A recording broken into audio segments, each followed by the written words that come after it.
Yo, what's going on? Welcome to another edition of Wrestling Talks and Thoughts. I'm your host, Jay McMain.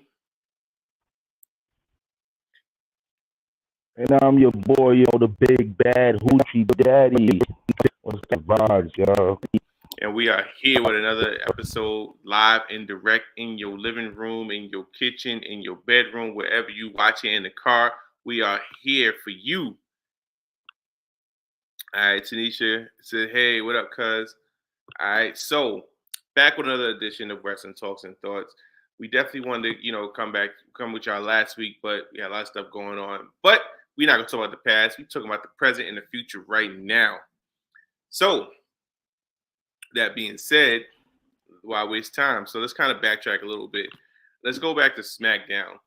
I want to touch base on, I know one of your favorite segments of SmackDown, where your boy Bray Wyatt finally got physical. And then we saw the appearance of your boy, Uncle Howdy.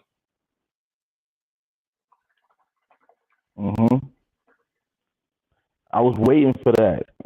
He didn't get physical, get back in the ring. But yeah, I'm glad that we see. Now I'm confused now because everybody was saying Bray's playing all these characters. But maybe my prediction was true. Uncle Bo. About Bo Dallas being Uncle, Right. because I don't know. Like, he didn't really speak. But I don't know, man. If it is Bo, I did. When I was a big Bo fan when he was in E, of course. I tried to back him up when he was on the main roster. Vince always messes something up. But anyway, Bray. But the Bray situation getting physical every more because he's like, come on, when is it gonna happen? Like, when is it? I know we know it's gonna happen at Rumble, most likely. A little bit before that, maybe we might get a tag match out of somebody, but I doubt it. But Bray guy, but yeah. And wrestling right now. I know a lot of other fire like MJF and Seth and Riddle and all them and the Bloodline. Everybody the Bloodline. But I tune in Fridays for Bray Wyatt now, man. Right. Let's go to the comments. So Tanisha said, "Are y'all talking about WWF?" Yeah, Tanisha is WWE now. She said he's choppy. I think she's talking about your audio is choppy. All right. Yeah, it was interesting. So I was reading something, and somebody had posted in one of the groups. So it was stating that if you look at Wikipedia and you look at Bo Dallas and you look at his wrestling names, it says Uncle Howdy is one of them. Let me go look so I can confirm. But it definitely said Uncle Howdy is one of. Yeah, I posted that in the group. Oh, you posted it? Okay. I think I posted that in the group today. Yeah, so if that's the case, Uncle Howdy as Bo Dallas, which a lot of us have been waiting for, very, very interesting. And so another highlight from SmackDown, your boy made an appearance, Mr. You Can't See Me himself, to indicate that he's teaming with Kevin Owens next week to battle Roman and Sammy, which is gonna. I don't know how I feel about Cena. Yeah, I'm not. He look weird. He does. Like, I don't know. Him and KO. I don't know. I mean, it's going. He's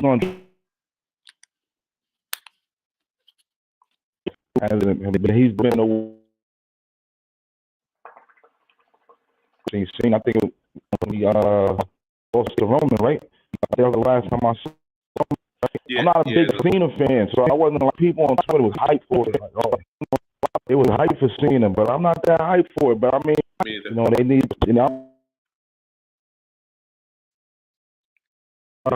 anytime you can get Sammy and Kevin in ring, and especially after Kevin said he was dumb and this and that, he don't want nothing to do with him, and that. But now we're getting it right back into a couple of weeks out of War Games, so it's like it's like, and I was like, what's Cena gonna do? I mean, we know what he's gonna do, but no, I still think it's gonna, whatever happens, it's gonna affect Sammy getting created to be Sammy Uso. Whatever happens, Right. I really it's gonna mess up his initiate. It's gonna mess up his. It's gonna take away his honorary. I know that. All right. So Alicia says we can't hear him. He's breaking up. Yeah. They say your audio is breaking up.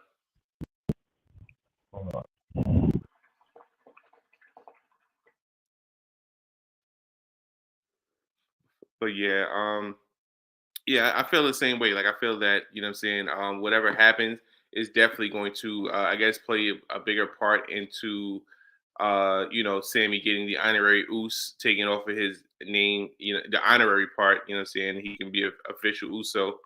Um but my man was cleaned up, you know what I'm saying, on Friday. He had the hair pulled back, you know what I mean, the little blazer. He was ready for the announcement, you know what I'm saying? But I guess there was the announcement he was looking for, but you know, he got the announcement that he's gonna team with Roman. And it's gonna come back on in a second. So, but yeah, so it's very interesting because a lot of us want to see, you know, Sammy get the honorary taken off of his name and become a full Uso. And as he calls himself, an Usologist. So it's we're very interested to see like how that transpires and moving forward. Um, but yeah, so that's gonna be real interesting. I don't know how I feel about the tag match next week, but you know, because like Ian said, I'm agree with him. I'm definitely not a big Cena fan. But you know, he has a streak where he's wrestled, you know, at least one match for the past 20 years. So he definitely wants to keep that streak going. So it's gonna be real interesting. You know, so it's basically he's just wrestling. I honestly wrestling this match just to keep that streak alive. Honestly. Trying to get my AirPods.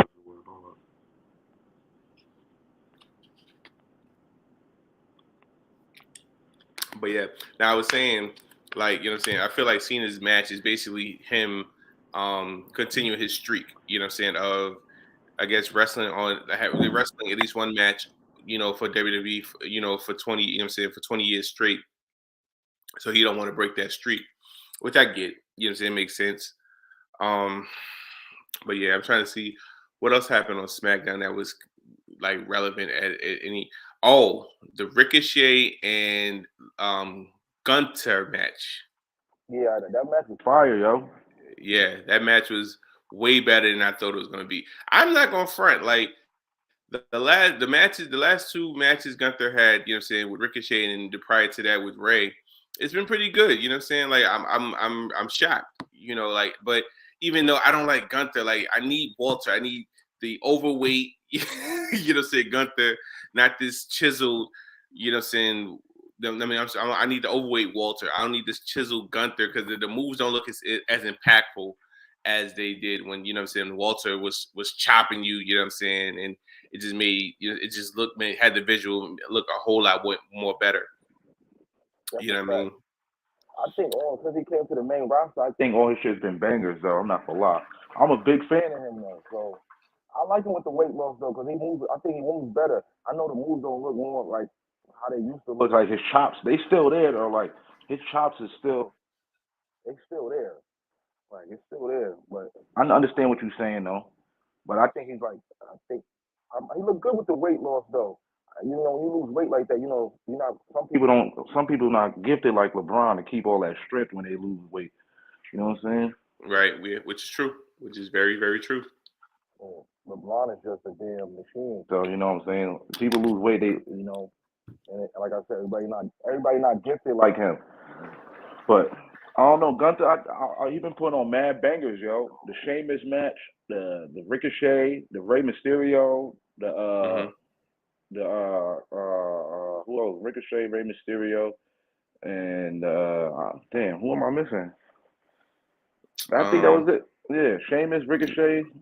Yeah, those last three matches, right? Yeah, Sheamus, Ray, and Ricochet. Yeah. Yeah, he been putting on bangers, man. Everybody just keep messing with him because of his name. Like, all right, we gotta listen. It's been almost damn near a year now. It's time to like, you know, the name not going back to Walter, man. You It's know what I'm not. saying? It's definitely not.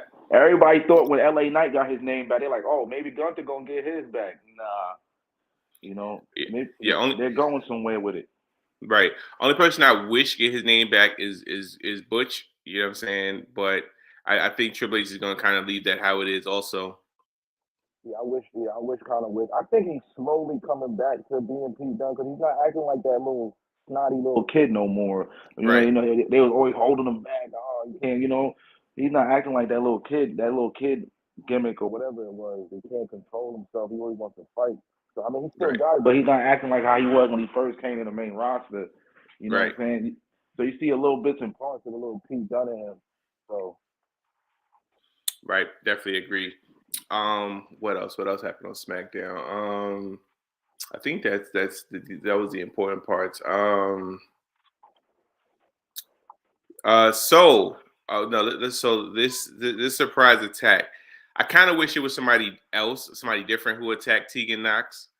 Yo, that had Twitter going crazy. I was on a space when that happened, and they like, "Oh, who is that?" They like, "Who is that?" They like, "Oh, whoever it is, she got yams, so whoever got yams, her." Yeah, everybody was speculating. I mean, I knew it wasn't Sasha.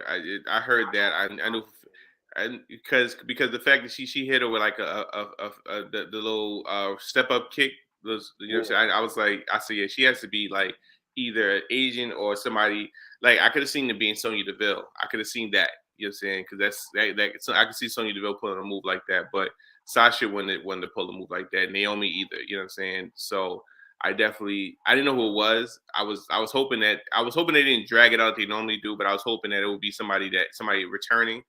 But Xia Li, I guess they're gonna kind of move into that. And I guess they're also gonna move towards Gunther against Braun Strowman.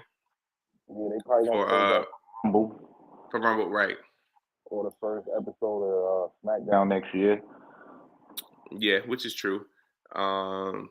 So yeah. So let me see. All right. So Gunther, the women's tag titles. I was kind of a lot of people on Twitter when that Xia Li was happening. They were talking, "Oh, it's Nikki Cross." I'm like, "Yo, why would it be Nikki? Like, she's not." Yeah, she's on Raw. Right. On Raw. That War Game stuff is over. It's not her. Even though they don't really got nothing for her on Raw since War Games ended, though. So I don't know what they about to do with Nikki, to be honest. A lot of people don't really have nothing. Like Nikki, like you said, Nikki doesn't have anything. We haven't seen Doudrop in months. Yeah, right. You know what I'm saying? I think it was a rumor that she had passed away or something like that. So she had to go post on Twitter like, "Hey, I'm still alive. Just let's kill that rumor right now." I was like, "Dang!" I was like, "That's how y'all feel." Like, we haven't seen Omos. There's a lot of people don't got nothing. Right. Yeah. So I mean, so now, all right. So speaking of Omos, I guess we can go into. Let's go to this. I know you're real big on this. So MVP teased the Hurt Business being reformed. With that being said, do you think Omos is going to be a part of the Hurt Business, or you think is one of them MVPs going to manage both of them separately, or he's just going to cut ties with Omos? I think Omos is gonna be a part of the Hurt Business. He's gonna be like Bobby's an enforcer, but Bobby's more in ring. They're gonna use Omos as that outside threat. That. And listen, they could bring back Shelton and Cedric. I wouldn't mind them replacing them with Melo. Maybe that's why they were keeping Melo on NXT for this long, because they probably waiting for the Hurt Business to reform. Because a lot of people were wondering why Melo ain't on the main roster yet. I said, yo, man, you guys gotta let it breathe. Yo, Sean is protecting his babies, man. If they don't got nothing good for him, he's not gonna let them go. Right. And also, Sean is a Carmelo guy. That's his guy. So. And I was also reading too, like, you know what I'm saying, being at Triple H and Sean, we already know their relationship. So I was reading also that Triple H is giving them, like, he'll tell Sean, like, hey, I want to bring up this guy. So he's giving them time to write them off of NXT. You know what I'm saying? So therefore they did. So so it's not like, hey, this guy's in the program, and Vince, back in the heyday, Vince like, no, I want him up right now. So you got to, even though he's in a feud right at the moment, he got to stop that feud and be called up. So, and what I realized is Trick Williams, he's been a lot of live events. He's been wrestling single. You know what I'm saying? He hasn't really been shown with Carmelo Hayes. So that could be, kind of the way them branching them off, and saying so Carmelo gets called up. You know what I was thinking too? Like, because I think it's time for them to get a change too. I wouldn't mind the Street Profits joining the Hurt Business. I would like that, to make it more of like a gang. Yeah, I can see that. Because right now they're beefing with Judgment Day. They don't got no backup really. Who they got? Tozawa? We go right.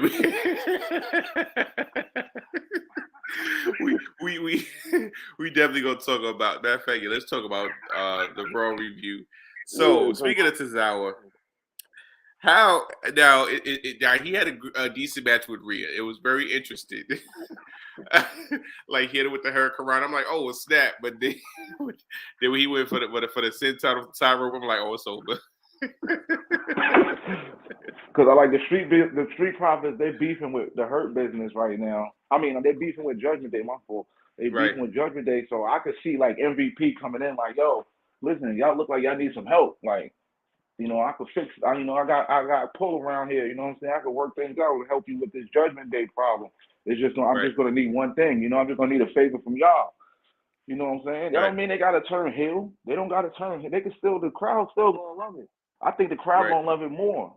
They are, because I feel like it's kind of getting. I don't want to say that their gimmick is getting stale, but they have no direction. You know what I'm saying? This is just like New Day. You know what I'm saying? Like, yeah, they're here and they're happy. They're happy go lucky, but we kind of know. You know what I'm saying? It's like kind of redundant to a certain extent. Like, all right, they come out, the solo cups, and they, they get the crowd hype and stuff like that. And like you said, I feel they can still do that in the Hurt Business, because honestly, like, since the Street Profits came to the main roster, I don't think they've been heel. I think they've been baby faces ever since they came to the main roster. Where I believe when they first, I want to say when they first came to NXT, they were heels. I want to say. Nah. They always been baby faces. They always been baby faces. They always did the cup thing. That cup thing, yeah, they always had that cup thing. Yes, so like you said, I feel like maybe it is time for a change for the Street Profits. When they first came to NXT, they wasn't on that many takeovers. I remember that. They wasn't. I know that for a fact. They wasn't on that many takeovers. I can't remember. I could count on one finger how many takeovers I've seen them on. They had more matches on Tuesday nights than they did on. I rarely watched it when it was on Tuesday nights, because I'm more of a like, I'll watch the pay-per-view, but not knowing I'll miss a banger on Tuesday night. Like, damn, all these bangers happen on Tuesday. But yeah, they always been baby faces. But like I was saying, I wouldn't mind that. It might not happen. I might be pushing it. You know what I'm saying? But they're gonna need help with this Judgment Day problem, because for them to just squash the Judgment Day is crazy. I know Triple H is doing what he's cleaning out what Vince did with Finn, and how Vince was slowly putting Finn to that 24/7 picture slowly. He was slowly bringing Finn down to the catering, and then give him his walking papers after that. He was slowly doing it. So I know Triple H is like kind of like, yo, you my guy. You always been my guy. How can I make it up to you? All right, I'll make y'all the number one force on Raw. Maybe give you a shot at Roman here and there. Like, when is it going to be a time to get a shot at Roman? I wouldn't mind seeing Finn get another shot as a heel. But, yeah, like, you're going to have them squash the Judgment Day? Because Judgment Day been squashing everybody. Right. You see, they did it to Edge. They did it to the club. They might have lost to the club at Grand Crown Jewel, but, hey, they still been squashing them. You see what happened the next night on Raw. So. Yeah, I don't know. I just don't want to. I want the Profits there, because I'm tired of them seeing them get there. They get there. They get this hype, and then they get this title shot, and they get this close, and then it's just like they get it taken away from them. You know what I'm saying? Like the Usos got their numbers. I put it like that. You know what I'm saying? I don't even think I ever seen them even pin the Usos in a non-title match. I think they did. Yeah, but I think they got to be next up for the belt to dethrone the Usos, man. What better way to do it than align them with an MVP type of guy to get them Right. back to where they were, to get them back to where they were. You know what I'm saying? I'm not saying they fell off, but every time they get that title shot, like I said, they get this close and then something slips up. Dawkins makes a mistake, or Ford does a move that takes him out and then leaves Dawkins in the ring by himself. They can use an MVP. They can use an Omos on the outside of the ring as a distraction. You know what I'm saying? So you would want, all right. So you want MVP Omos Lashley. Now, do you want the Street Profits and Shelton and Cedric, or you want to just kind of scrap Cedric in Yeah. a new version? Yeah, a new version. I mean, I know Shelton's been back on TV doing his little promos lately, like he's tired of this and he's tired of that. Maybe you could add Shelton. If you add Shelton on, that's fine, dude. MVP don't wrestle. Yeah, so MVP doesn't wrestle. So yeah, you can add Shelton. MVP could be the manager. Omar and Shelton could be a tag team. The Street Profits could be a tag team, and Lashley be your singles out of the group. Oh, so you will leave Cedric out? Yeah, I'll leave Cedric out. He's talented and all, but I'd rather, if I had the chance to see the Street Profits join, and you told me it's either Street Profits or Cedric, Cedric's out of here quickly. I don't even got to think about it. I don't even got to get back to you about it. And even so you would add Carmelo on top with them? Nah. Okay, so just if you add the Street Profits, you don't even need Carmelo now. Okay, so Street Profits. I would still like to see MVP manage Carmelo outside of the Hurt Business. Right, I can see that. Yeah, so Paul Heyman type business thing. You know what I'm saying? Like I got the Hurt Business, but I got this dude outside. He don't need to be involved in this right now. You know, you want to keep him outside. He's family. We gonna keep him there. You know what I'm saying? Like Paul Heyman. I manage Brock, but when Brock's not here, I got CM Punk's back. You know what I'm saying? Okay, I see what you're saying. I can see that too. I can definitely see that. And that version of the Hurt Business would be upgraded, and they would be dangerous because Dawkins is not a small guy, you know what I'm saying? So you would have kind of like three big guys, you know what I'm saying, and two small guys. Yeah, that would be fire. Yeah. And I don't and then you keep that going for the next War Games. Can you imagine the Bloodline if they gonna still be together against the Hurt Business and the War Games?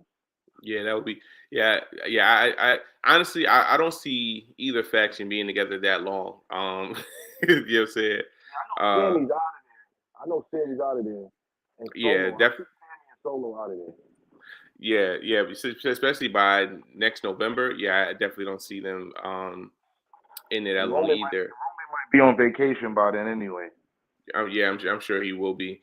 What else happened overall? So Alexa, she looks like she is finally. She finally acknowledged Bray. So you think she turns back to Wicked Miss Bliss? Yes. With a new look though, not that same corny shit we got. I think she's gonna be more intimidating this time going around. With Bray being more in creative control now, and they let him just be him. I think it's gonna be more creative, Alexa, more scary, intimidating. You know what I'm saying? Mm-hmm. That's what I see. I'm here for it because they got a lot to backtrack on. Like, why did you do that? Why did you do that to Bray at WrestleMania and this and that? What was the point of that? What they gotta relive that, man, because that was like they just threw that in the air and they never went back to it. It was like, damn, turned on Bray for what? Yeah, true. So, because Bianca's been running through the whole women's roster on Raw, and she needs a new heel. She got rid of Bayley. Bayley and Becky look like they're gonna be feuding for a while, right? Especially after that win. I told people yesterday Bayley was gonna win. They thought I was bugging out. I knew that too. No, they got to keep Becky relevant. No, Becky could be relevant with a loss. Right. Seth Rollins haven't had a world title in years, and look how relevant he's been. You know what I'm saying? They say. So, yeah, I'm here for Alexa turning heel. She's her best when she's a heel anyway. Even before the Bray Wyatt situation, she was getting pops as a heel. Like when she cashed Yeah. in Money in the Bank, that arena blew up for her when she won Money in the Bank. Right. Yeah. Exactly. And with the whole Lily situation, I didn't even noticed Lily was behind the couch looking when Bianca was on the ground. Did you peep that? Oh, nah. I need to go back and watch that. I didn't peep that. Yeah, Lily was behind the couch looking like, yeah, Lily was behind the couch. So I definitely got to go back and check that part out. I didn't even notice that. I mean, do you put the belt on Alexa? Not yet. No, because you have to, because they've been building for Bianca and Rhea for a while, so I believe that's going to be the match we get at Rumble. So you have to keep the belt on her at least until after you finish that feud. But we already know Mania is going to be Bianca and Charlotte. Yeah, because Bianca's already saying that she didn't beat all the 4 horsewomen except for Charlotte. So yeah, so so there's definitely going to be Charlotte versus Bianca, so Bianca can. She beat Sasha at Mania. Mm-hmm. She beat Becky at Mania, and now Mm-hmm. Charlotte. Only thing she beat Bayley, but it wasn't at a Mania, but still. Right. Yeah. She didn't ran through Bayley. What else happened on Raw that was interesting? What was good, yo? Mad stuff was interesting. So the bloodline beat down of everybody. They took that's crazy. When they were doing that, we was on Twitter and we was like, yo, they doing the same thing they cousins is doing. They cousins is doing that at MLW.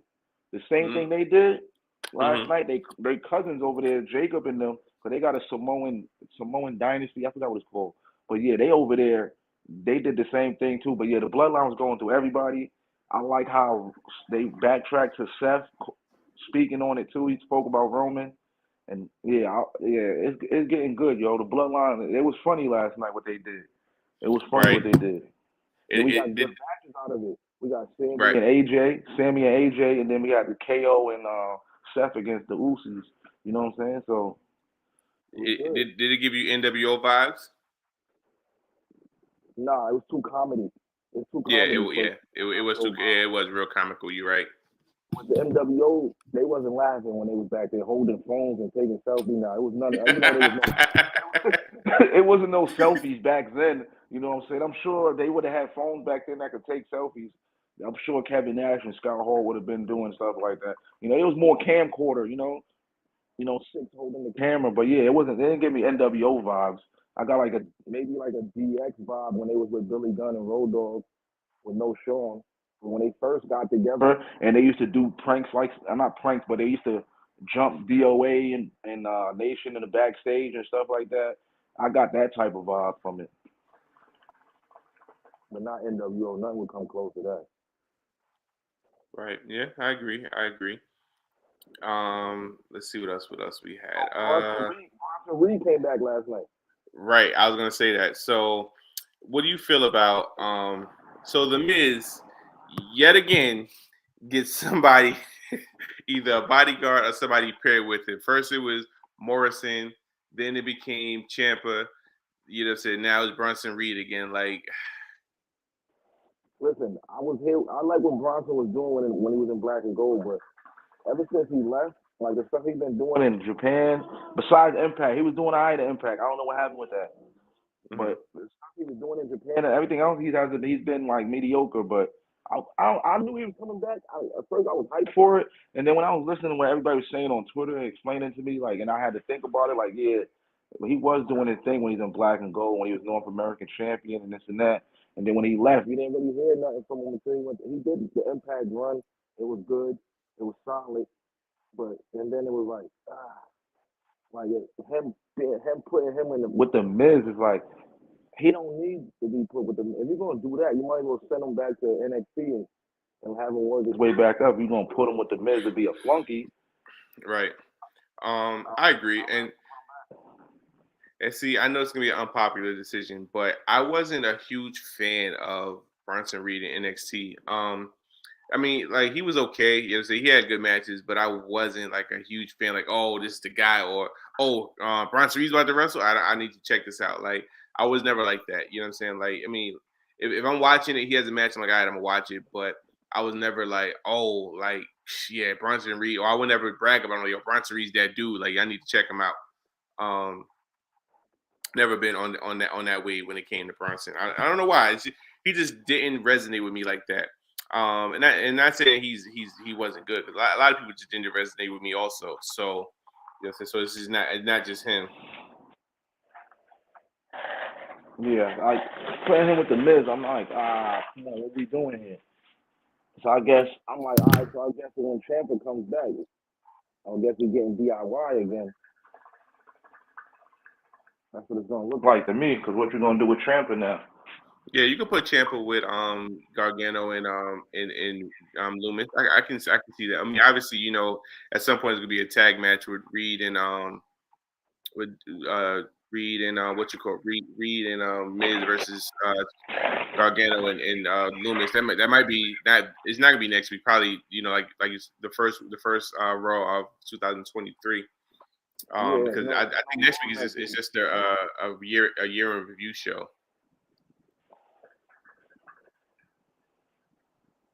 Yeah, there's no Raw next week. It's the best of 2022 next week. Right. Yeah. So it's gonna be kind of boring. I mean, it may not. You know what I'm saying?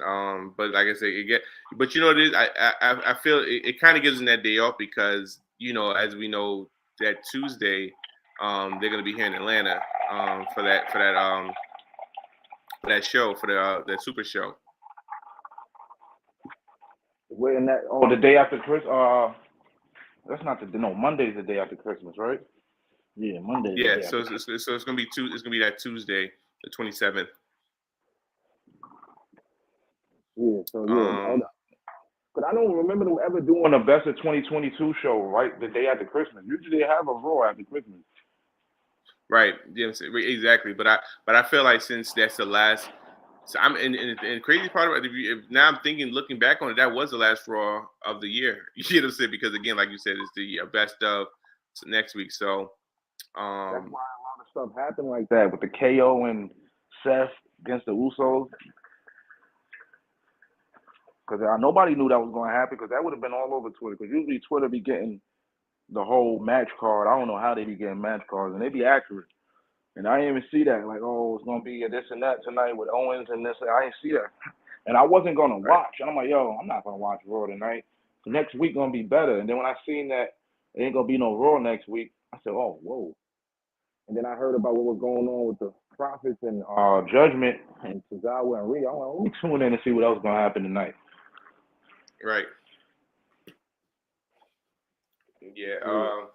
Like I said, I feel like it's definitely going to be it's going to be interesting. You know what I'm saying? I definitely want to see how how they lead up to get to the end of the first Raw.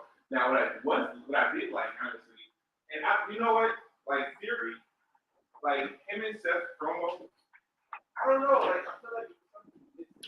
Yo, that shield line was fire though. That Theory said.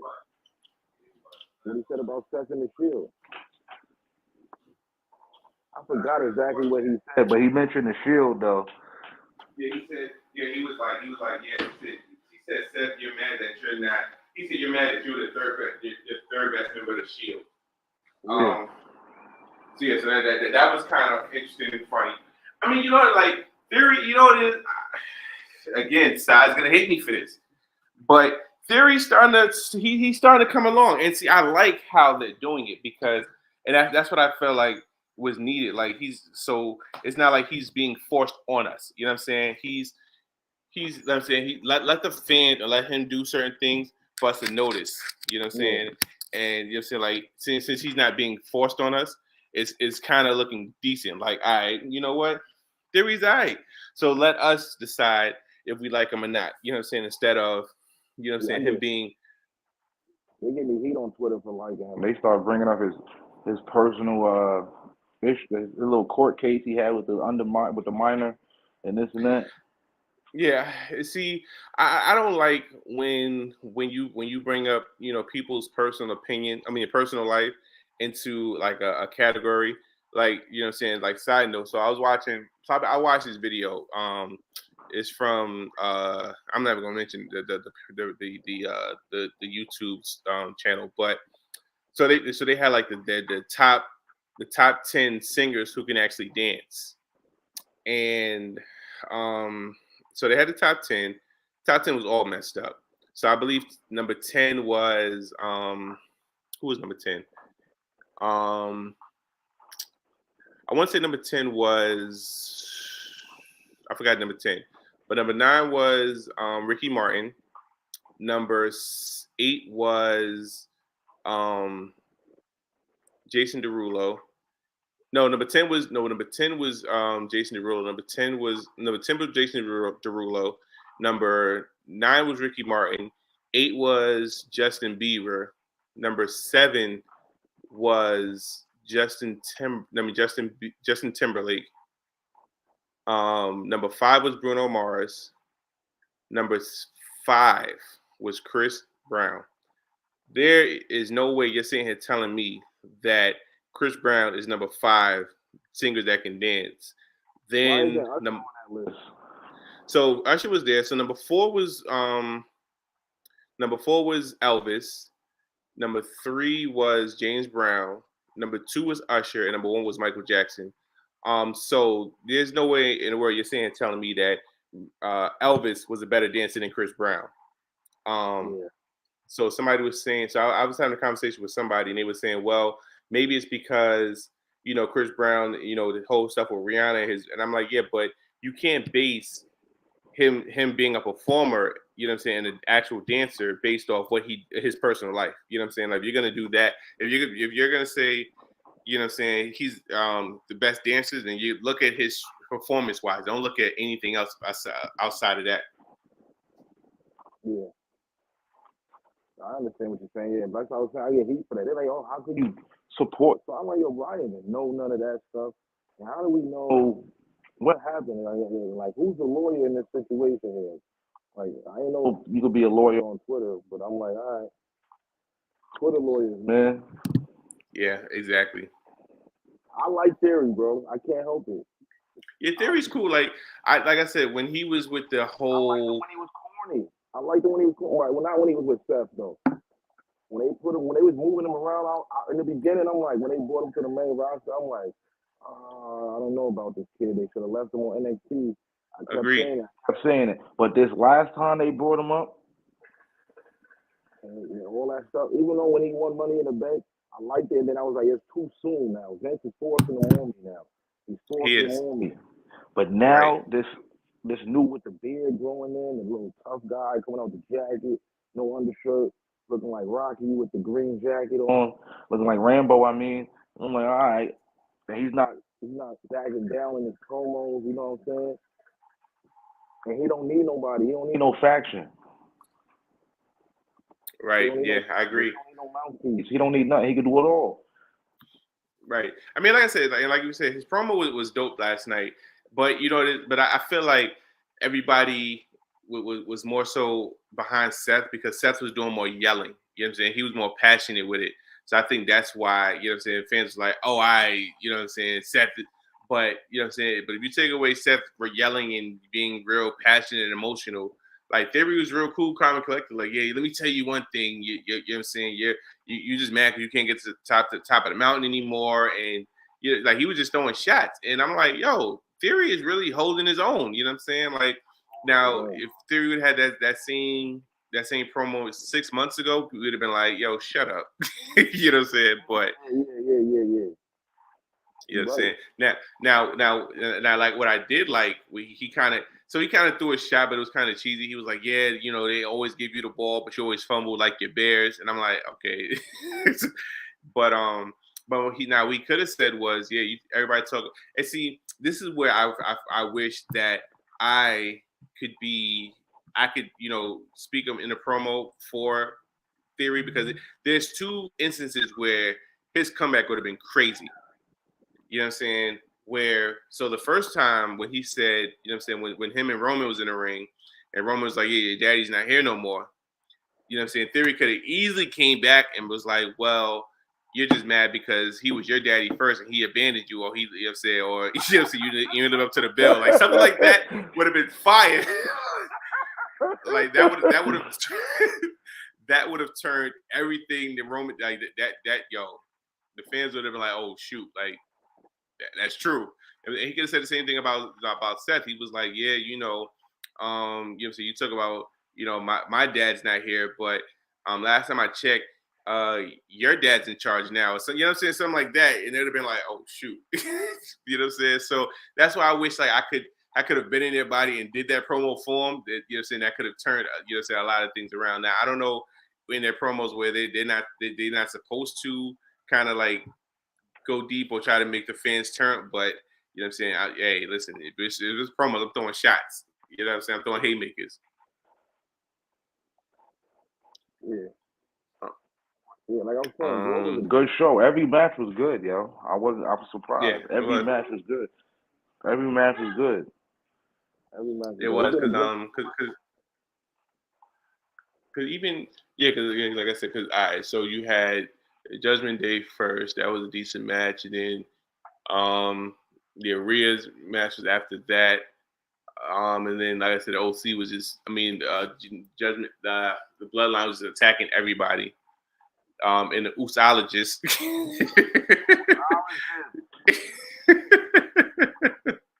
Oh my God, the big Us. Right. So that was dope. Like I said, like you said, even the tag match. Now, you know what? I take that back. I kind of fast forward through the OC versus Alpha Academy. I kind of fast forward through that match. I was like, yeah, I don't really feel like watching this match. That's the only match I didn't actually watch. Did I watch it? Yeah, I watched that match. It was all right. Luke Gallows is getting slow. He's slowing down a lot. Carl Anderson is getting, he's slowing down. I don't know if it's his knees or he's gaining weight, but Carl Anderson is getting better. He's looking like the 2012, the Machine Gun. He's looking like New Japan G1 classic Carl Anderson. You know what I'm saying? Okay. He's carrying Gallows. He's really carrying Gallows. I'm not gonna lie. But to me, I never was a big fan of Gallows. Like, he's good on the mic. He's funny. He's funny. He got his own little type of swag. You know, he's an enforcer. He's a big dude. But I wasn't really, even when he was he was part of the Straight Edge Society, right? That was Gallows, right? Yeah. Yeah, I wasn't fitting them. But I know what I'm saying. I like the OC as a team. I like the Good Brothers as a team. You know what I'm saying? But yeah, right. Gallows and Otis, yeah, they was really they did all right last night. It was a good match. It was a good finish. You know, OC won. It was a good finish. Right. I watched it and I watched the winning the final closing moments of the match. What I really want to get into though is you didn't watch Dynamite last week, did you? No, I didn't watch it. Oh man, the biggest upset in wrestling history happened last week on Dynamite. Oh, for real? Yes, a jobber. I want to say he's a jobber, but a kid from the Indies, first match ever on Pro. Pin Chris Jericho, fair and square. Yo, the building erupted. Like, they was in Dallas last week. Yo, okay. It went crazy. His name is Action Andrade. I might be butchering his name, but if somebody here, please help me. He got signed after that too. He's all elite now, but he had the pinfall of the year. The place was epic. I was home. My heart was beating like, yo, come on, kid. Like, yo, like it was one of those moments. It reminded me of like somebody said earlier, like, yo, you remember when 1-2-3 Kid came up in Fort Razor? Right. I said, oh, snap. I said, yeah, you're right. It was kind of like that. I'm like, yo, it's kind of like when Cena and Angle too, but Cena didn't win. He almost won, but he proved that he was supposed to be there. And this kid, he's a cruiserweight. I would say lightweight. He's good. He's a flyer. He's a flip flopper, like Braun Strowman would say. Yeah, but he pinned Jericho, yo, and it was crazy. Because Jericho lost the Ring of Honor title to Cesaro last weekend. He lost to the swing. He tapped out to the swing. Nobody's never tapped out to the swing. He got swung 31. Yeah, he got swung 31 times and tapped out. So that was kind of crazy. We had Ricky Starks and MJF put on a hell of a match. They've been cutting promos for the last 2 weeks, yo. And, yo, Ricky is really growing on me. Like, his promos, yo, I never seen no MJF not have nothing to say. Ricky was coming at him like, yo, listen, I'm the man and this and that. I never got nothing handed to me like you. I never had to ask for no help. I got here on my own, blah, blah, blah. And like, I'm going to kick your ass when I get the chance. Yo, I'm not going to lie. Like, AEW's been slipping lately. But and then what else happened on Dynamite? We had the Lucha Brothers go up 3-1 on the Elite, which is crazy. They're up 3-1 out of the best of 7, so they're one pinfall away. They're one pinfall away from winning the series between them. And tomorrow, they're gonna have a no disqualification because the Lucha Brothers has been cheating every week to win. They've been using a hammer every week. To beat the Elite.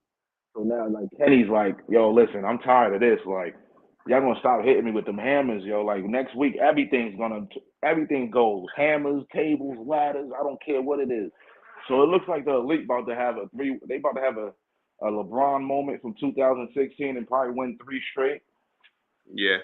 Because it looks like they about to lead towards, because the way House of Black is back and they're in form, they're kicking ass. Because the way it's looking, it looks like it's about to be they about to go back to that Death Triangle versus House of Black. Because the way House of Black is looking right now, it's looking like they're going to get them 6-man titles. What else is going on? You got Samoa Joe, 2-belt Joe right now. He's the Ring of Honor TV champion, and he's the TNT champion. He says they call him the King of TV now. That's his name, the King of TV. Okay. So we got Joe. We had Joe against Juice Robinson at the pay-per-view last week, which was fire. Because Juice Robinson, FinJuice from FinJuice, former tag team of FinJuice. Yeah, he's from Bullet Club. He represented. What else happened? FTR and the Briscoes. That's what I want to talk about, yo. If you get the chance, man, FTR and the Briscoes might have put on the best dog collar match I've ever seen in my life. Yeah, I saw like I think a clip or something where Doc was it not Wilder was not Dash Wilder. Yeah, Dak. Yeah, like I saw him like he was bleeding and he had a dog collar around his mouth. I was like, oh, this run look crazy. Yeah, they might have put on the best dog collar tag match I've ever seen in my life. I'm not gonna lie, that shit was crazy. Like the Briscoes really took it to another level. FTR really took it to another level. Even though the Briscoes won, they 13-time tag champions right now. Yeah, that was the best tag match I've seen in a while. Like I can't even, off the top of my head, maybe the Bucks and Lucha Brothers in that cage match that they had earlier that's the closest match that I could put to that. When the Lucha Brothers beat the Bucks for the AEW tag team titles in that cage match. That's probably like the closest match I could put to that. Even though a lot of people say all the other matches that they had with the Briscoes, the FTR, man, they're doing the damn thing tomorrow. They fight the Gun Club tomorrow. They're putting both of their titles on the line tomorrow, the Ring of Honor and the AAA. I think they AAA tag team champion. No, New Japan. Yeah, they put in New Japan. I think they're New Japan and Ring of Honor. It's one of them. I know one of them is Ring of Honor, but I forgot the other. It has so many damn tag titles. I don't even know. But what else is going on over there? Moxley and Hangman, they're milking that situation with this concussion protocol stuff with Hangman. Adam Cole's still on the. It don't look too good for Adam Cole. I don't know if anybody's been checking up on Adam, but it don't look too good for Adam. Right. It really don't. It really don't at all, and it sucks because Adam Cole is just like in his prime, and it just sucks. But AEW, man, wrestling is just wrestling's a good vibe. Of course, Jade. I don't know if y'all know Jade kicked out Kiera out the baddies, and it looked like Velvet is next because she's been giving her the eye lately. Bow Wow is supposed to bring somebody to face Jade. Everybody on Twitter thinking it's Sasha because Sasha signed with New Japan and New Japan works with AEW. So everybody think Bow Wow was gonna bring in Sasha because Sasha is cousins with Snoop, and Bow Wow is like grew up around Snoop. So everybody's like, oh, it makes sense. It makes sense. You know what I'm saying? But if that does happen, what happens with Naomi? I was thinking the same thing, and I was thinking about it like, all right, if you bring back Naomi, do you bring her and Sasha back together? And we're just thinking about them coming back as staying together. Like, do you bring them back together, or do you kind of bring them back and separate them? You know what I'm saying? Have them singles back together because they never lost the tag titles. We're just going to erase that, and that's a good storyline. They come back and just beat everybody up until they get what they want. You know, they come back, play it off like, oh, you guys don't work here no more. They're like, what are you doing? You can't be here. Get out of here. And, we want what we never lost. That's what we want. They don't have Hunter come out, cut a promo. Like, what do you want? What is your business here? I thought you left. I thought you wasn't coming back. Blah, blah, blah. I thought you was walking out on it. Well, it's something that we want. It's something that we never lost that belongs to us. You know? I say they win them titles and just throw them in the garbage. Just ban the whole, like, yo, there's nobody in this division that could beat us. So from here on out, we're getting rid of these titles. Right. We're gonna go our separate ways and come after the women's champions, Bianca and who's the women's champion on SmackDown? Ronda. Yeah. Right. I mean, I can see that. You know what I'm saying? Because I mean, realistically, Damage Control versus Naomi and Sasha. Yeah, that's kind of no chance. Like they could do it, but what they gonna do after that? How many matches they gonna have? You know what I'm saying? Which is true. You can do 3 pay-per-views back to back. Okay. 3 pay-per-views back to back with that. Okay. But where you going with it? After that, exactly. Where you going with it after that? There's no other women tag teams right now. I don't know what's going on with Natalya. Well, she's hurt. Natalya's hurt. Even though I was never a fan of hers either. So yeah, she's hurt. Raquel Rodriguez, she was. Well, I think she's supposed to be back on Friday, but then she got attacked again on SmackDown. So I don't know if that kind of delayed her, or she's still gonna be out there like she says she is. You know what I'm saying? She came up with Aaliyah, right? Yeah, her and Aaliyah, right? Yeah. Yeah. So who else? That's the only tag team that I know. I don't know too many women tag teams that they're building. You mean unless you build Ronda and Shayna, you know what I'm saying? Because I guess you could technically say they're a tag team. Ronda and Shayna, I can see that. Yeah. So yeah, it's gonna be. I mean, like I said, there's women tag teams out there. Like I feel like they're putting a lot of women together to be tag teams, like Liv and Tegan Knox. I feel like that was a tag team thrown together. At first, I said Aaliyah and Raquel, but obviously, they want to tag the title, so I guess that kind of legitimizes them. Because they got a lot of women that they're not utilizing, like Emma. You know what I'm saying? Emma has spot matches here and there, but yes, it shouldn't have nothing like steady or consistent. What else? Yeah, I think that's. And then on the Raw side, Asuka's gonna be out for I guess she took a break, I believe, and they're teasing for her to come back. She about to do her old gimmick. She about to be evil Asuka. Right, that's what I see. I mean, and she needs it. You know what I'm saying? She needs because like her gimmick is kind of stale because like it doesn't go nowhere. There's no direction. It's just her coming out typical Asuka like every week, and it's like nothing different or new about her. You know what I'm saying? So I definitely see that. So yeah. All right. So let's get into some rumors. Yeah, you see how they talking about the Royal Rumble card?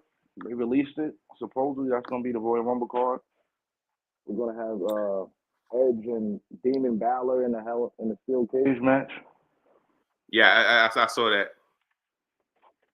And we're supposed to have Bray in LA. Who else was on the card? I forgot who else was on. I put it in the group. I shared it to the group today. So yeah, I'm gonna check it out. All right, let's get into some rumors.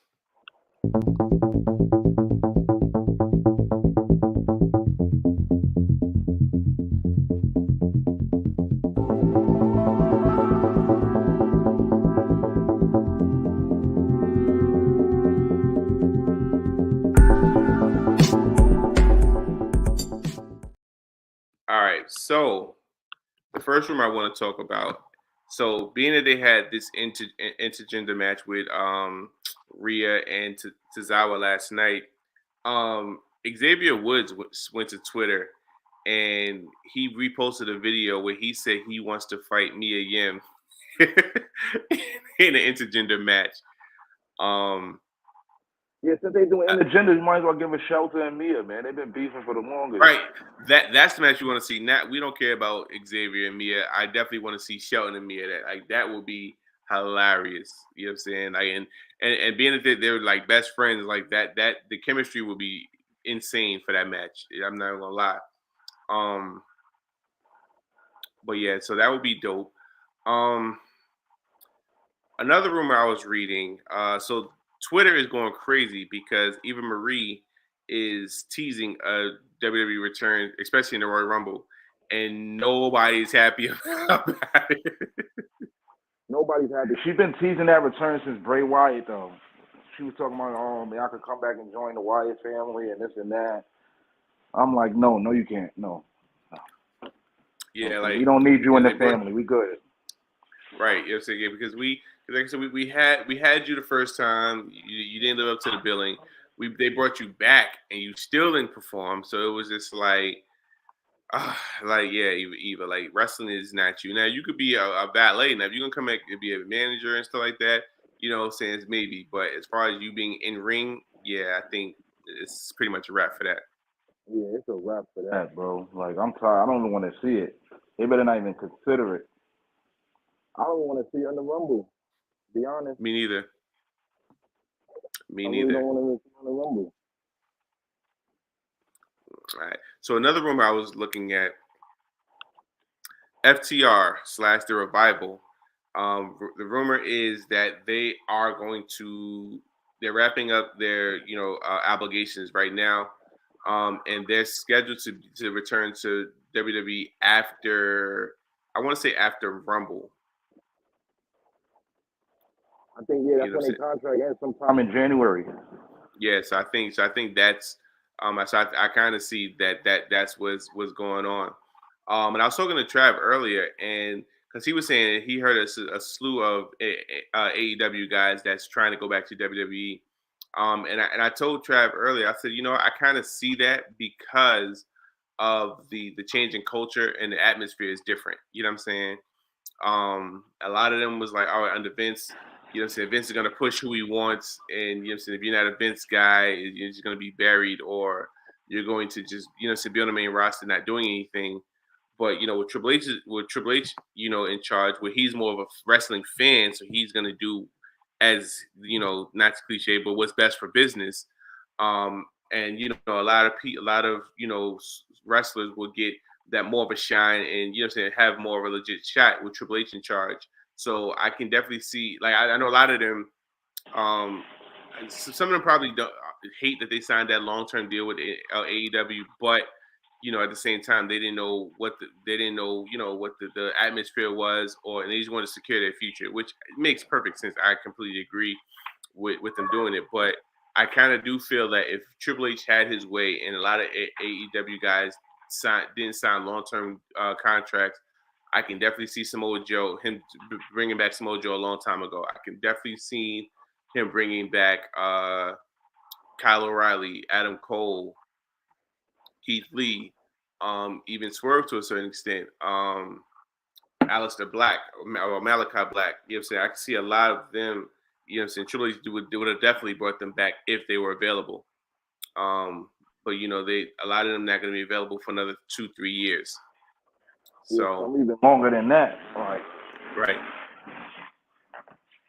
Some even longer than that. But I can see why they want to come back, because the everything is looking fun over there again. everybody's doing their thing. He's putting everybody on, the guys that should be on, you know what I'm saying? So I wouldn't be mad. I don't want to blame them, but, a lot of people would be mad at that. Like, oh, why would they go back to that place? It's not the same. It's a different place.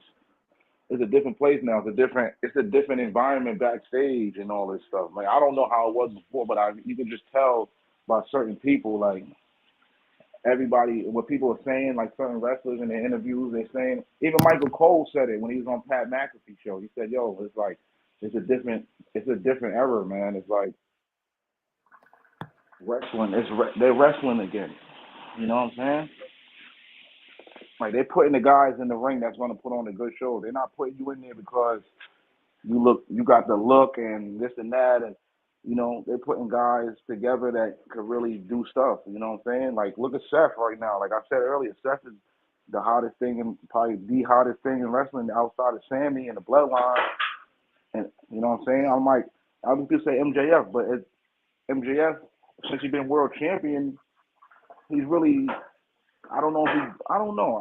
It's good. I guess because it's still in the beginning of his reign right now, so you can't really say now. He only have one title defense. But he's making a list of who he wants to fight, and he's been calling out people. He's been saying this and that. But yeah, a lot of those guys, yeah, I could see them going back.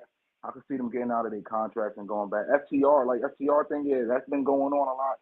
And then something happened. Somebody tweeted something with the Usos saying something about best tag team or something, and then Dax Harwood retweeted it, put some eyes on it, and put a laughing emoji. Like, really, like.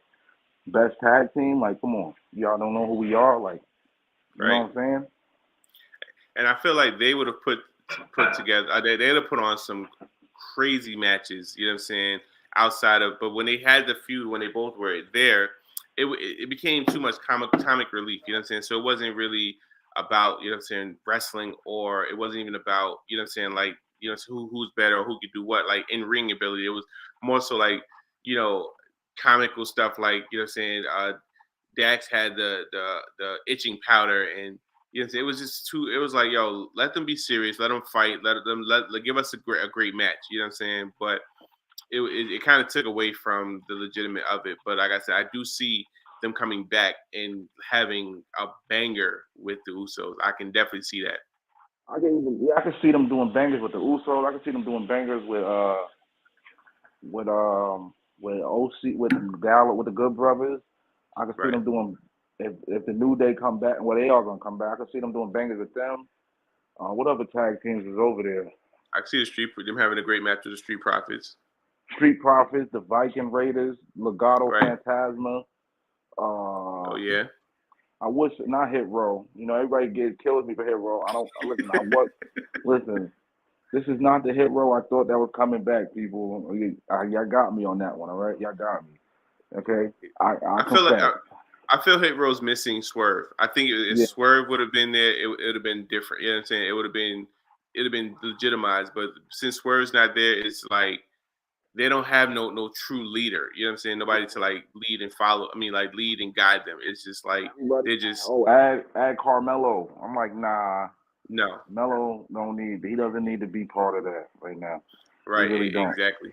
Like you said, if it's not the Hurt Business, like the idea you gave earlier, like he should come up with MVP and be separated. Like MVP, we got Hurt Business over there, but Melo is being managed by MVP over here on this side. You know what I'm saying? That makes more sense. Yeah, don't put him with Hit Row, because I mean, yeah, he kind of like would kind of like offset Swerve, but yeah, I don't see him fitting that mold. You know what I'm saying? I mean, it looks good on paper, but I don't know. Right. So here's a rumor that I was reading, and I think you might take heed to this. So it says Roman could refuse to work with Bray Wyatt. It said Dave Meltzer on the latest edition of Wrestling Observer Radio discussed how Roman Reigns could potentially refuse to work with Bray Wyatt. It said Meltzer was discussing the possibility of Reigns feuding with Wyatt, and this is what Meltzer had to say. Everybody who works with Bray Wyatt, very few of them come out looking better. Do they go with him and Roman? I can see Roman wanting nothing to do with this guy. If it's not being built for Roman, he's not then he's got a limit of how far he can go. If Roman doesn't agree to work with him, obviously Roman's in a completely different place right now with Kevin Owens and Sami Zayn. Meltzer does have a point. Most names that have worked with Wyatt have come out looking inferior. Take Seth Rollins for instance. It will be interesting to see. What WWE's plan for Wyatt. So, what do you think about that? I mean, it's gonna have to be bad. It's gonna bound to happen because Roman never beat Bray. He puts Bray on his list of Everybody that he beat, but he never beat Bray. They're gonna have to bring that subject back up about when he mentioned that about beating Bray. Right. He never beat Bray. He could say what he wants, but he never beat Bray. He pinned Braun. I know it was a triple threat match, but he pinned Braun. Right. And you never gave Bray the rematch. True. I mean, the storyline will make sense. It does make sense, and they can definitely have an angle, a way of going at it. But yeah. So what's another rumor that I want to talk about? Oh, let me get your thoughts on this. So I was reading that Jericho stated that if The Rock was still currently wrestling from the time, with no breaks, he don't think that The Rock could reinvent himself as good as Jericho did. Or Jericho is doing, I should say. You said Jericho said that he don't think The Rock could do what he's doing right now? Yeah, The Rock couldn't reinvent himself like Jericho is. Let me see if I can try to find an article.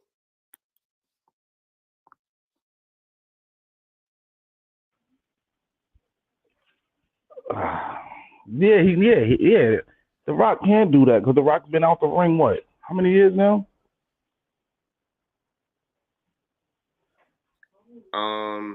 It's been a while, but it's been a while, but I'm saying oh no, it's not. No, Jericho didn't say it. Dan Lambert said it. So I mean, but what we're talking about is if Rock was consistently in ring, no time away. Oh hell no, he's bugging. He's bugging. The Rock probably would have been 10 times better because The Rock is in 10 times better shape than Jericho will ever be. Even though Jericho's in the best shape of his life, putting on some of probably the best matches of his career at 51 years old, I believe he is 51, 52. He's in that range. But The Rock can't consistently giving us stuff like that. You got to forget all the moments that The Rock gave us. The Rock on the mic is crazy, and he's not the best wrestler in the world, but he gives you the best. He gives you some of the best matches because he sells. He knows how to sell, and he knows how to make the other guy look better. It wouldn't be no Austin. You could say what you want about Stone Cold, but The Rock, if it wasn't for Rock, Stone Cold wouldn't be the man he would. He needed that. He needed somebody like The Rock in the Attitude Era. Even though he had Triple H, Kane, and Taker and stuff like that, but the chemistry between him and Rock was just different because they're two sides of the world, two different people.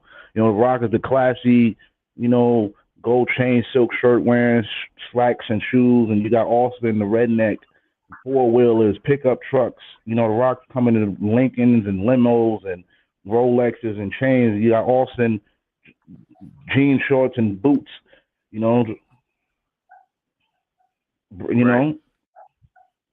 All right, so let me read the article. All right, so it says there are certain talents in wrestling you look at and you say, what could The Rock do in wrestling, in life, and everything he does?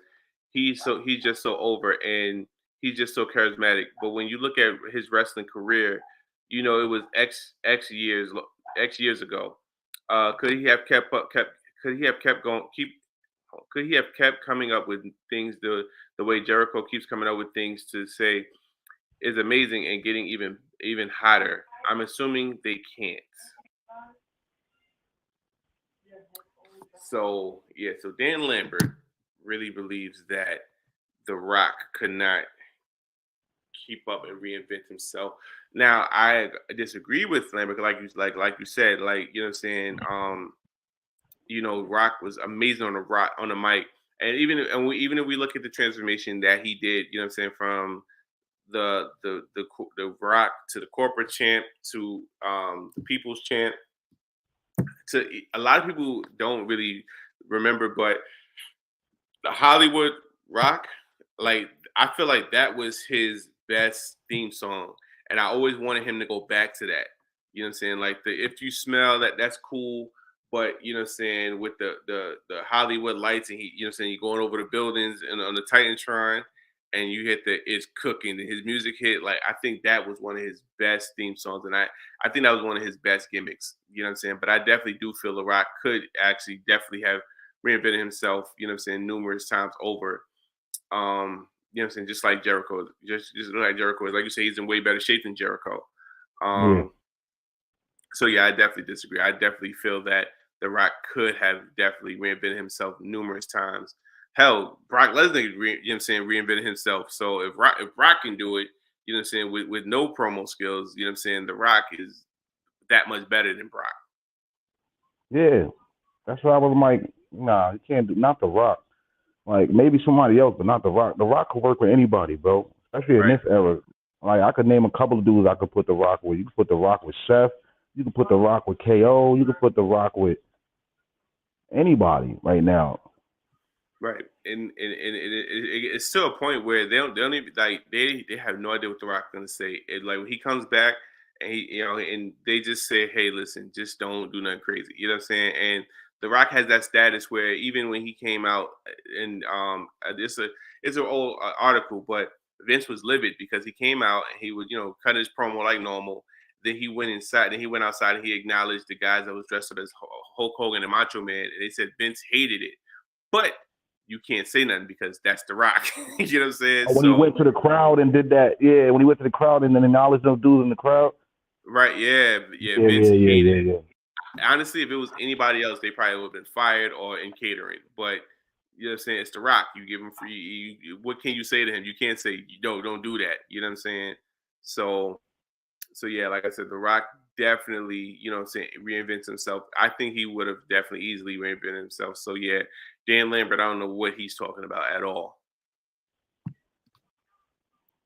Yeah, Dan Lambert. Yeah, he didn't. I don't even know why he even mentioned to him about anything about wrestling with him. Like, dude's an MMA guy. Right.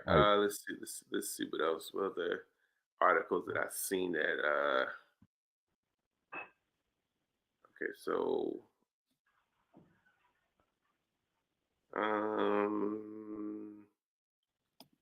Hacksaw Jim Duggan talks about home invasion. Triple H saw Bronson Reed as a priority hire.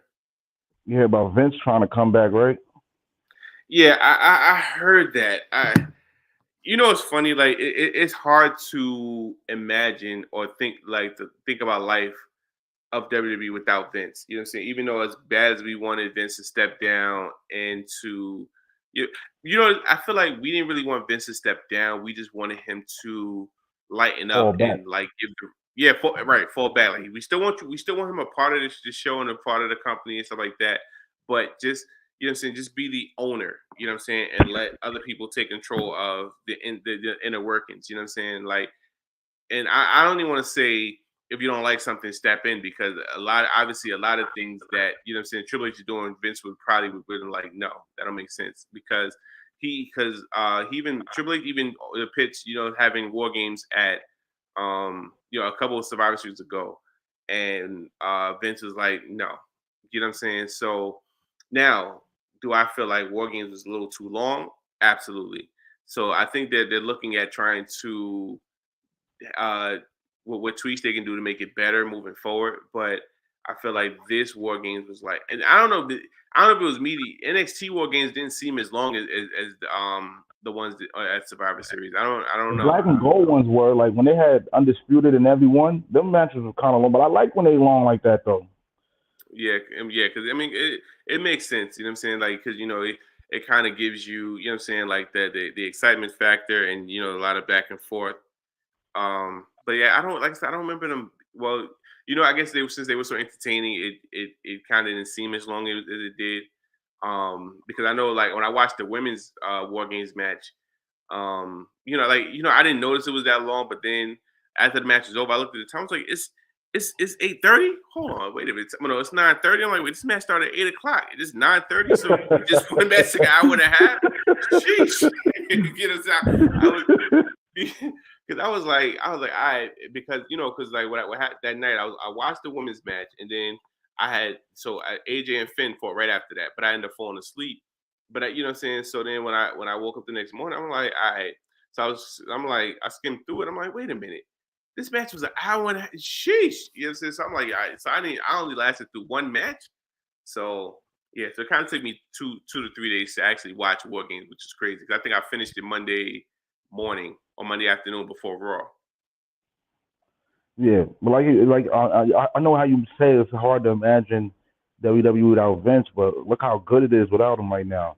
Like you saying, he didn't have to like lead the way he did. He could have just stepped back with the decisions and stuff like that, and with the final OKs and stuff like that. Like, oh no, I don't like that. Why you don't like it? Like his problem is he just gotta he don't want to get with the times. Like right now, it's not, the golden era is over, bro. Your mind is stuck on Hulkamania days. Nobody wants to hear it. Nobody wants to hear to take your vitamins and say your prayers, brother.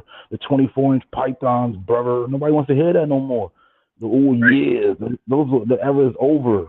It's like that's why I was like, yo, I was surprised. Like when I was thinking about stuff like that, I was surprised how Roddy Piper lasted that long while Vince was there. So, Vince was young, you know what I'm saying? So, Vince, you know what I'm saying? At that time, he was hungry. He was open to a lot of stuff. So, it's like, he was like, all right, I like this. This works, you know what I'm saying? But then when he became established and I guess an icon, he was just like, all right, well, whatever I do is going to work. So, I always compare, Vince's reign or Vince's thought process to Phil Jackson when he was the president of the Knicks. And, you know what I'm saying? He wasn't even the coach. He was the president. And he kept trying to implement the triangle that worked with Jordan and the Bulls. It worked with, Jordan and the Bulls in the 90s. It worked with Kobe and Shaq in the 2000s. But now it's 2014, 15, and you're trying to implement it with Carmelo Anthony and the Knicks. It doesn't, you know what I'm saying? The times is over. Like, it worked. So you got away with it the first time. You got away with it the second time. But now it's a different era. You can't use that same, theory and that same offensive scheme with these teams now, and that's why it, like you said, it has to constantly change. I feel like even if Phil Jackson was a coach right now, he would try to implement the triangle. Like imagine him trying to implement the triangle with Golden State. You know what I'm saying? You'd be like, yo. And with all the rule changes in the league and all the different defensive changes and all that triangle stuff, they made rule changes to stop stuff like that. Like the game is a fast-paced game now. Back then, everything was slowed down, passing to the big man. You didn't have big men shooting threes really like that back then. So the game was more slowed down, even though it was probably like one of the best eras because you had the Kobe's, the T-Mac. But yeah, like you said, like when you got to move with the times, man, because like the Phil Jackson thing is a great example. He's exactly what Vince is doing. Like that's exactly what Vince was doing, like the Phil Jackson thing when he came to the Knicks. It's the same thing. Sometimes your stuff don't work forever, bro. You gotta keep switching it up, man. Keep switching up. You gotta stay with the times because people's attention span these days are shorter than ever. You know what I'm saying? Exactly. Like if they don't hit as soon as it come on TV, because now you look, like for example, like back in the day, the first match of the pay-per-view wasn't no banger. It wouldn't be no title match. First match of the pay-per-view back then would probably be like Godfather against Hardcore Holly or something. Right. You know what I'm saying? Right. Well, you're like, okay, because typically, like, and that's the mindset they always have. We're like, all right, the first match can be trash. All right, so I can go make something to eat, or I can do something. Yeah. You still have fans getting into the building really back then like that. You know what I'm saying? A lot of fans are still getting into the building. So, like, to have. Like now, you see they start off matches, for example, War Games. They started off with the women's right away. Like you knew they were going to start off with that. And some other nights they'll have Seth start off on the pay-per-view. Like I was saying back then, you get like Al Snow against Big Boss Man, first match. The second match, gold. You know what I'm saying? Second match we have like Brian Kendrick and Paul London versus Billy Kidman and Jamie Noble or something. You know what I'm saying? Right. So no disrespect to those guys, but the Godfather was a big hit in the Attitude Era. But I'm just saying though, he wasn't the man. He was popular, one of the most popular wrestling figures, but he wasn't a good wrestler. I wouldn't say Godfather was a great wrestler. You know what I'm saying? Right. Because and that's how you. I like that. Like I like that philosophy better. Like, you know what I'm saying? You go into, like, you're watching the pay-per-view and you start off with a banger to get you like, oh shoot, all right, we off to a good start. You know what I'm saying? And then you can kind of like sprinkle in the weak matches in here and there. You're like, all right, Yeah. cool. But you got to grasp people's attention from No. rip. And I've used that philosophy with movies. Like, if you're watching a movie and it starts off slow and you're just like, now if it's a movie that you really want to see, or you're like, all right, cool, like I like it, I like the other one, so I'm gonna watch it. Yeah, you're gonna give it a chance. But if it's a movie that, you know what I'm saying, if it starts off with a bang and stuff like that, you're gonna be like, yo, I hate, you know what I'm saying? Like, for instance, I'll give you an example, like Avengers, Infinity Wars. A lot of people said that was better than Endgame because it had action throughout the whole movie from beginning to end. Where Endgame, it started slow, it had a little action in the middle, but after that, it was just dragging. Like, all right, it's too much talking. You know what I'm saying? So a lot of people, like you said, attention span. A lot of people attention span is short. So if a movie don't come out with some action and be like, yo, this movie about to be crazy. I'm into it. I'm hyped. Then people gonna be like, and they probably gonna fall asleep on it. Yeah. Exactly, you know what I'm saying? right. So you know what I'm saying? So like you said, like it definitely has to jump and, you know what I'm saying, and have that kick out the door, you know what I'm saying, for people to be like, we outside, you know what I'm saying? So yeah, you kick it like Black and Gold. They was right, known for that. right. First match be a banger. Second match it might not be but they just keep giving bangers. But like now you see they give you the banger the first match, and then all right, we're gonna calm it down and bring out Ronda Rousey now. All right, yeah. Let's bring out Ronda. Yeah, Ronda, you ready? Yeah, let's go. Let's get this out the way. We need you to milk 15 minutes, Ronda.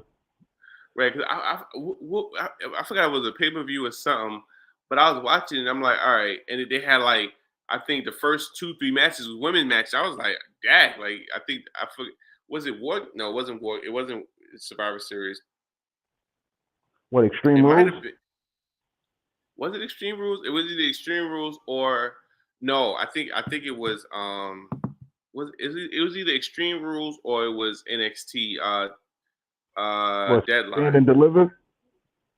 Now, Deadline had Deadline had the street. They had the match with Roxanne and Cora Jade. They had Mandy and I forgot her name. That's 2. Exactly. So I want to say after that, after the first Iron Survivor match, I want to say they had a women's match right after that, and I was like, they probably did. Did Mandy fight that pay-per-view? Nah, Mandy didn't fight. Mandy or the other Toxic Attraction didn't have a match. They haven't had a match in a while. Yeah, they don't look good without Mandy either, man. They came out tonight. They did? Yeah, I think they came out tonight. Did they? I gotta look again, but I heard somebody mention it. Like, yeah, they don't look good without Mandy. They look lost. I heard they supposed to replace her with who they bringing back? Green. What's her name? Her last name. Oh, Green. Chelsea Green. Yeah, Chelsea Green's supposed to replace Mandy. So I think her and her husband is coming back. Oh, okay. I mean, wait. Are you talking about Cardona? Yeah, because he's supposed to be in the Rumble supposedly. Yeah, he's been teasing that a lot too. But I know he was saying like he's not. You know, they say he wants to be world champ and stuff like that. You know what I'm saying? But he also said he's coming. If he comes back, he wants to come back as Matt Cardona. He doesn't want to come back as Zack he doesn't Ryder. want to be Zack Ryder. They gotta let him come back as Cardona because Cardona's fire on the mic and all that. But he got to tone it down a little bit, like coming out dropping F-bombs as soon as your music hits. Right. But speaking of that, like, so I was reading something too. I want to say Jim Cornette or one of them was saying that it might have been either Jim Cornette or Booker T. I don't remember exactly which one, but they said that AEW needs to tone down their profanity in their promos. And when I thought about it, I'm like, you know what? He's right, because like, I mean, I get, what I'm saying, it's for, what I'm saying, you want adult content, and cursing makes it that much better and that much more intense. But like, as I'm watching a lot of AEW, especially Eddie Kingston, like, they curse way too much. I'm like, yo, Oh yeah, you gotta see Eddie off the air. Oh my God, and he's in that ring. Yeah, so I'm just like, yeah, like, they curse way too much. I agree with, I can't remember who said it, but yeah, I feel like they definitely did tone down the cursing, because it's a bit much. Yeah, Warner Brothers even sent something to them out about what words they don't want them saying, the B word. They don't want them saying shit no more. What else? Yeah, just they was like, yo, you're using bitch and shit too much. You're like, Yeah, you gotta tone it down. And I think ever since then, you don't see Eddie on TV like that no more. You see him on Rampage, you see him on Dark, but he hasn't really been on Dynamite like that. So, right. But I understand where they're coming from. A lot of stuff they do kind of take it too far. They're on TBS. TBS is different. They sometimes they play movies with the curses in it, but they'll let you know, like, yo, tonight is no Paranormal Advisory. We're giving to you the uncut version of this movie, blah blah blah. They'll give you a warning, so just in case your kids is up. But they don't. They'll put it on at a specific time, like 10 o'clock, right, 11 o'clock. The AEW come on at 8. Now, if they do what Attitude Era used to do with the second hour of Raw, it's war zone time. It's about to get real. Like, right. Put the kids to bed. This is the teenage hour of Raw. Right. But I understand where Warner Brothers is coming from. Once again, they represent Warner Brothers. Warner Brothers is for the kids. You think about Warner Brothers, you think about cartoons and shit. You think about Animaniacs and all that shit. So, yeah, I understand where Warner Brothers is coming from on that. But you got to think about it, too, though. AEW's crowd is really the older guys. If you look at it, there's not too many kids that like AEW. That I know on Twitter, yeah. And when you look in the crowd at AEW, when you go to AEW shows and look at the crowd, like when I went to Grand Slam a couple years ago, it was like it was like an adult show. I looked around, like, it was a couple of kids there, but after a while, their parents was taking their kids home. Like, oh no, we're going home. Like, yo, we're going home. Like, I've seen it. Like, kids are like, yo, we're not going to stay for Rampage. Nah, we're going home. Like, you can watch Rampage on Friday. You know what I'm saying? Right. So, yeah, I can understand what they're saying with the profanity and with the Jay Cargill thing. They could tone it down a little bit. A lot of the clothing, I mean, I don't mind it. I'm a grown man, but a lot of the stuff that the women be wearing on AEW and stuff, it's a yam fest over there. So, they could kind of tone that down too. But, hey, I'm not against it, I'm a yam.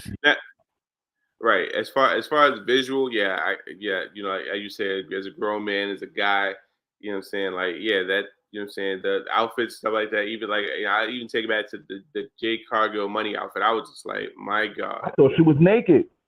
I did too at first. I was like, let me get closer to this. You know what I'm saying? Like, I was on the phone. I was like, yo, you hear me? Yeah. Hold on one second. Let me just focus real quick. Like, yeah, I was all eyes. I'm like, yo, what is going on here? Is this skin or is that a cat suit? Like, what's going on? Yeah. But I was here for, but they relate to their audience. That's their audience. Their audience is probably most likely 9 out of 10, 85%, 18 and up. Like, you look in the crowd, even when you watch it, you don't see no kids really. You see nothing but drunk grown men having the time of their lives. You know what I'm saying? Right. Exactly. All right, y'all. So we are at the hour and 30-minute mark. Definitely thank you guys for tuning in to another edition of Wrestling Talks and Thoughts. Don't forget to subscribe, click, share with your friends, family, cousins, people. If you don't even like us, let them know, hey, listen, Wrestling Talks and Thoughts is what it is. We definitely, depending on what happens on SmackDown, I don't think nothing really crazy gonna happen on SmackDown. We may come live for you guys again. But we're gonna try to do a show before the new year. But if not, we definitely thank you guys for tuning in. And we definitely want to make sure everybody have Merry Christmas because we're not going to be back for Christmas. Yeah, Happy New Year's. We should do a Best of 2022 show, too. We should do that before the year's out. Our favorite moments in 2022. Yep. So, that's what what we're going to do. So we're definitely going to be not going to be available for Christmas, but maybe after Christmas, we'll check everybody's schedule on Sunday, and we can probably, like you said, do like a Best of 2022. If we don't do it Sunday, we can probably do it next Tuesday or, when everybody's free. All right. But yeah, we could definitely look into that. And I also got to get your thoughts on something too. But I have been your host, Jake Matt Main. And hold on, I'm going to try to do my Saheem impersonation. The big bad Hoochie Daddy. Shout out, Side, man. We miss you, man. Word, definitely, Side. Hey, we'll definitely see you guys later. Peace.